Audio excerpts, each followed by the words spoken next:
Together with Minipansar, I was invited to a meet outside P7 Armored Regiment. There was to be a display of all the vehicles and open to visitors. It's super early, way too early, but look at this guy.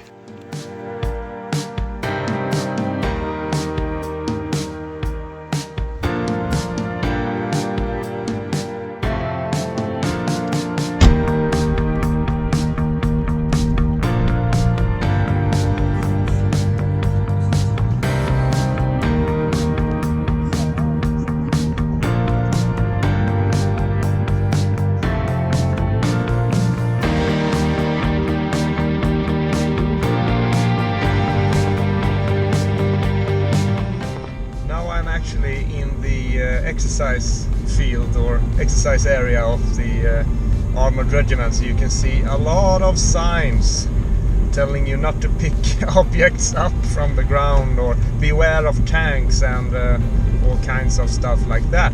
There's no doubt about where I am.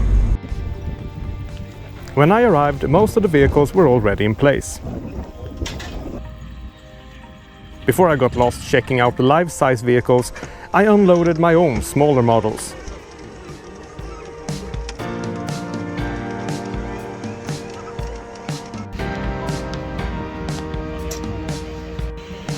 Tjena!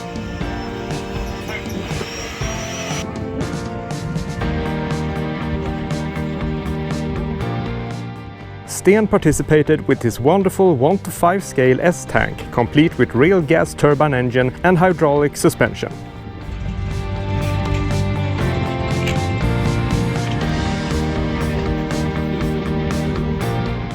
Hans and Claes had brought not only their BV-206 in 1:6 scale, but also their new 1:4 scale 206 in South Korean outfit, and with a working air pressurized mortar in the rear cart.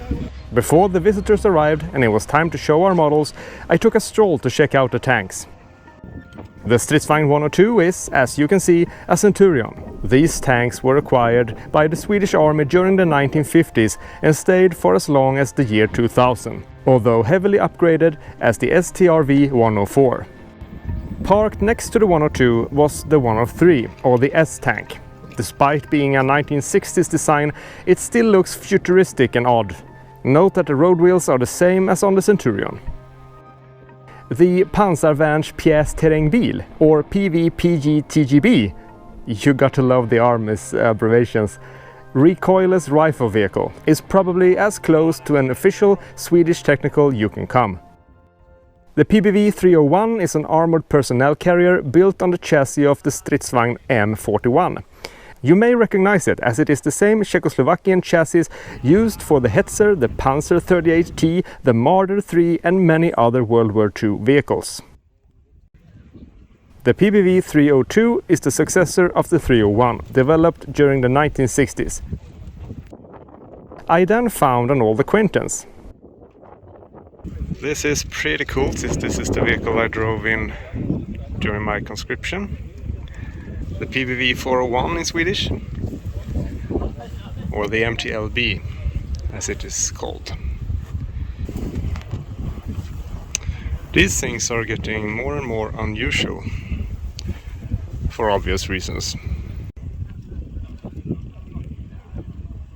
Claes, you built the Bandvagn 206 in 1:6 scale, but you have actually real experience with this. Tell us, what is this? It's a 202.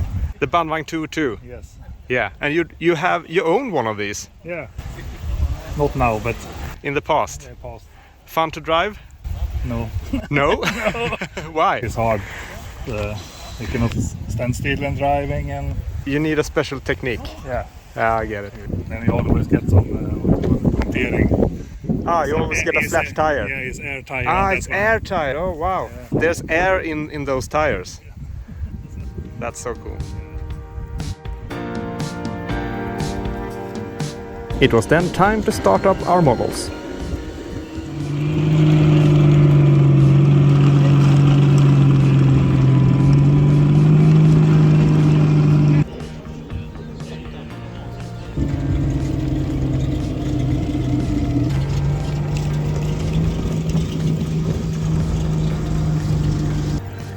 Of course, I had to drive the 105 and park it next to the Centurion. My 105 is quite big for a model, but the real thing is an absolute beast.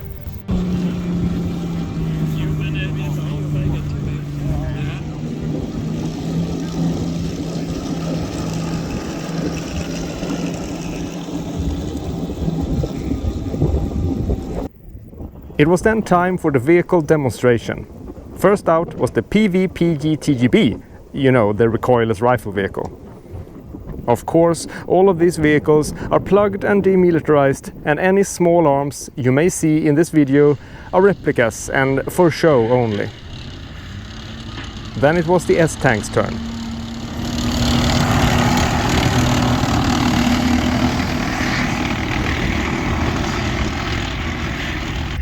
It really demonstrated its low profile while maneuvering out on the field.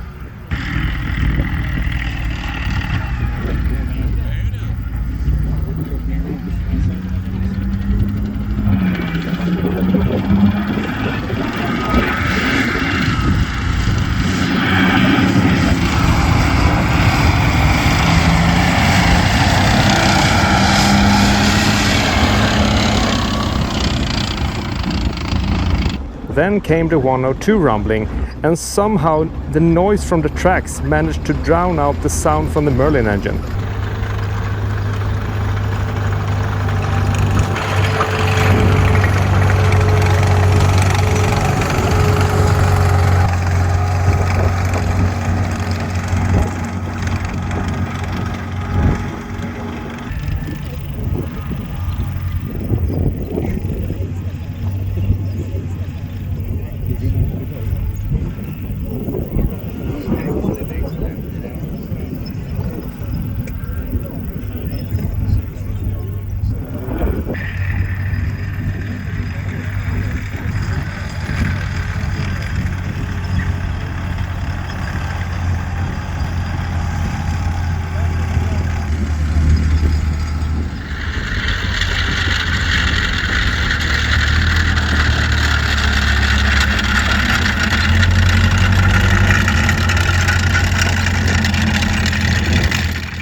The PBV 301 had a peculiar engine sound. It sounded almost like an airplane. Listen to this.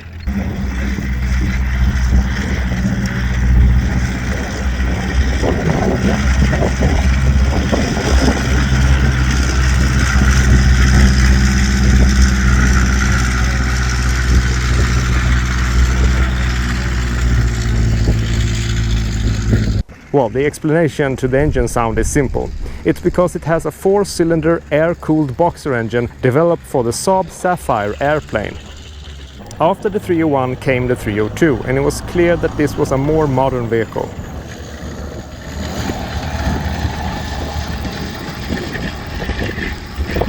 Just as the 301, it is armed with a 20mm autocannon, first used in the Saab G29 aircraft. Then it was time for the PBV 401, or the MTLB, and that V8 has a sound I'll never forget.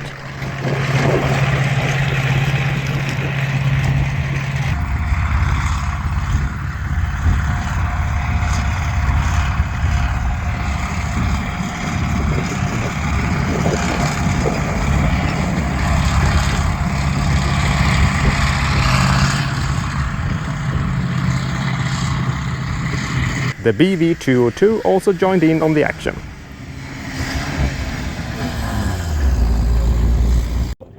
And to some well-deserved applause, bicycle infantry was also represented. Good job, lad!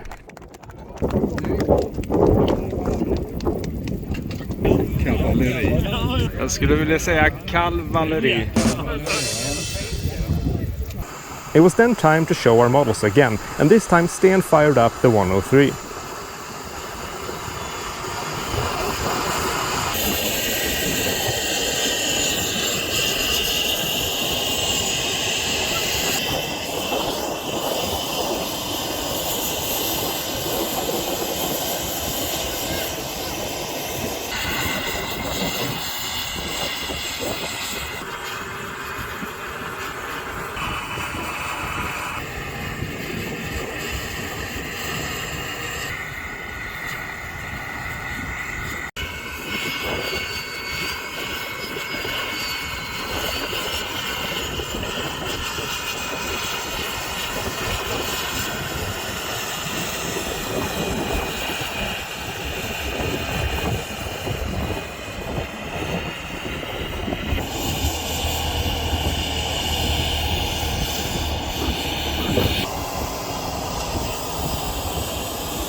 It was then time for the second vehicle demonstration, and this time I got to experience it from a different angle.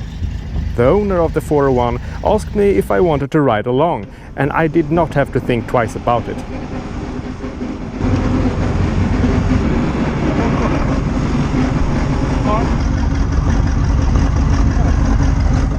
This is probably the world's tidiest 401, newly renovated and in excellent condition. This is the mine tunnel. It leads to the front of the vehicle. It's very narrow.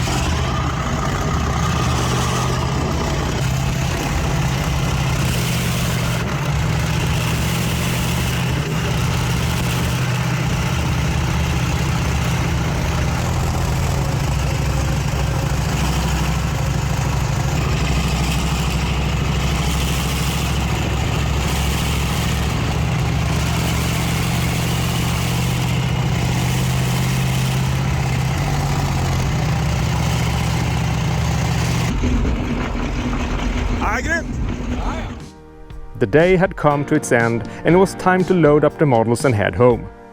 Of course, I forgot the antennas on the 105 as always.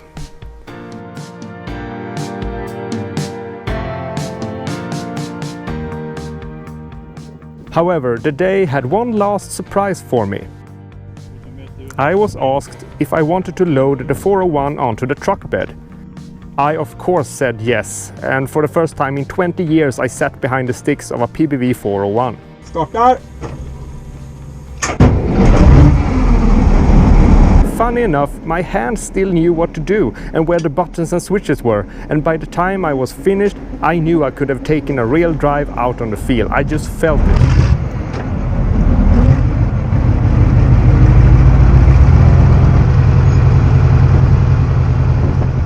I'm very grateful to Joachim, the owner of the 401, for trusting me with it. He has done an excellent job with renovating it and adding stuff like hatches and the roof that was cut away during the demilitarization process when all the 401s were decommissioned from the army. I made a special video about this experience. Have a look if you want to see more about it. All in all, this was a great day that became so much more memorable than I first would have thought. Thanks for watching. See you next time.